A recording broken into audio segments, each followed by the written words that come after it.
नाशिक जिल्ह्याच्या दौऱ्यानंतर मनोज जरांगे पाटील हे बीड जिल्ह्याच्या दौऱ्यावरती आलेले आहेत। तर आता शासनाकडून जो काही अध्यादेश काढला जाणार आहे त्याच्यासाठी काही दिवस उरलेत आणि त्याआधी पुन्हा एकदा आंदोलनाची तयारी मनोज जरांगे पाटील करतायत का हे आपण त्यांच्याशी विचारूया। मला सांगा काय चाललंय नेमकं, कारण तुम्ही दौरे करतायत, दुसरीकडे आता अध्यादेश निघणार का या संदर्भात सरकारकडून कुठल्या हालचाली होत आहेत का आणि यापुढे आपली रणनीती काय असेल? ज्या मराठा समाजाला ओबीसी आरक्षणात जायचं आणि सगळ्या सोयींच्या माध्यमातून जायचं, तर ओबीसीला ज्या 2001च्या कायद्यानुसार आरक्षण दिलं त्या कायद्यात दुरुस्ती होणं आवश्यक आहे। सरकारनं राजपत्रित अधिसूचना काढली, आता त्याचं कायद्यात रूपांतर होणं आवश्यक आहे। त्यासाठी 15 तारखेला अधिवेशने त्याची अंमलबजावणी करावी। नसता आज माझी मागणी आहे सरकारकडे की त्यांनी या 2 दिवसात विशेष अधिवेशन बोलवावं, कारण कॅबिनेट घेऊन त्यांना विशेष अधिवेशन बोलवता येत आहे। जर तुम्हाला प्रश्न मार्गी काढायचेतच तर त्या सगळ्या सोयऱ्यांच्या कायद्याच्या बाबत तुम्ही कायदा पारित करून त्याची अंमलबजावणी करावी। पण हे येत्या 1-2 दिवसाच्या आत तुम्ही विशेष अधिवेशन घेऊन जो मागासवर्ग आयोगानं अहवाल दिलाय तोही स्वीकारून आपण कायदा पारित त्याच अधिवेशनात करावा। दोन्ही काम एकदाच होते। पण सरकारनं 15 तारीख दिली होती?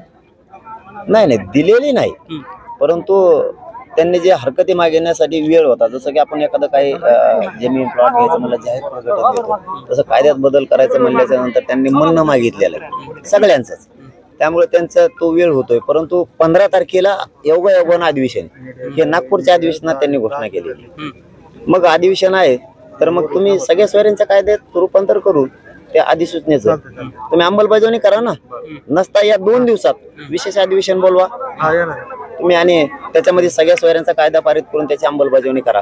आणि मागासवर्ग आयोगाने अहवाल दिलाय त्या अधिवेशनामध्ये आपण अहवाल स्वीकारून तोही कायदा पारित करा। दरम्यान आपण मुंबईमध्ये जे आंदोलन स्थगित केलं त्या दरम्यान काय घडलं होतं, काय तुम्हाला आश्वासन देण्यात आलं होतं, तुम्ही परत आलात, मात्र त्याप्रमाणे सरकारकडनं काही हालचाली होत आहेत का?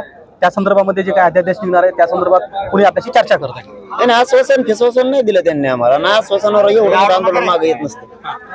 कारण ज्या कायद्यात आता सगळ्या सोयऱ्यांचा विषय घ्यायचा म्हणल्यानंतर मराठ्यांची मागणी ओबीसी आरक्षणात आणि ओबीसी आरक्षण मराठ्यांना द्यायचं म्हणल्यावर तो जर नवीन मागणी असती तर त्यांनी शासन निर्णय केला असता। याचा जर शासन निर्णय केला असता तर ही दुसऱ्याच दिवशी उडाला असतं, कारण ही ओबीसीतून मागणी आरक्षणाची आणि सगळे सोयरे हे गणगोतातले सगळे सोयरे हे जर घ्यायचं असेल तर तुम्हाला 2001च्या कायद्यात दुरुस्ती करावी लागणार आहे। कारण 2001च्या कायद्यानुसारच बाकीच्यांना आरक्षण दिलेलं आहे, जसं की 2004ला आरक्षण दिलं गेलं, 2001च्या कायद्यानुसार दिलं गेलं, 2006ला भटक्या विमुक्तांना दिलं गेलं, 2001च्या कायद्यानुसार दिलं गेलं। कारण ओबीसीतून आरक्षण जर ह्या सगळ्या सोयरे शब्द घ्यायचा असला तुम्हाला 2001च्या कायद्यात दुरुस्ती केल्याशिवाय पर्यायच नाही, म्हणून त्या आधी सूचना काढावीच लागते। अगोदर ही कायदेशीर प्रक्रिया ती पार पाडावीच लागते।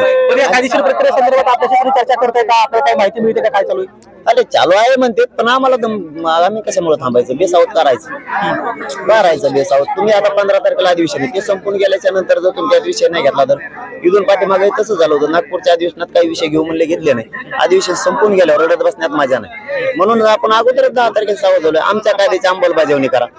15 तारखेला 10 तारखेला सुरू केलं तर 15 तारखेला अंमलबजावणी होईल। यापुढची रणनीती काय? त्यांनी विशेष अधिवेशन घ्यावं तातडीने ह्या 2 दिवसात आणि सगळ्या सोयऱ्याच्या कायद्याची अंमलबजावणी करावी आणि मागासवर्ग आयोगानं दिलेला अहवाल असे करून कायदा बनवावा।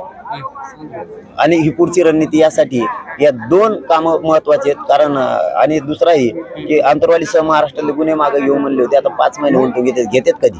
तुम्ही बाकीचे खूप घेतलेत, मला ते सांगायला लावू नका, सरकारने सांगायला लावू नये मला ते तुम्ही कोणाकोणाच्या संदर्भात गृहमंत्र्यांनी स्पष्ट केलं होतं की जे क्रिमिनल गुन्हे आहेत ते मागे घेतले जाणार नाहीयेत, आंदोलना संदर्भातल्या गुन्ह्यातला सरकार विचार करताय, यातलं काही क्लिअरिफिकेशन झालंय का?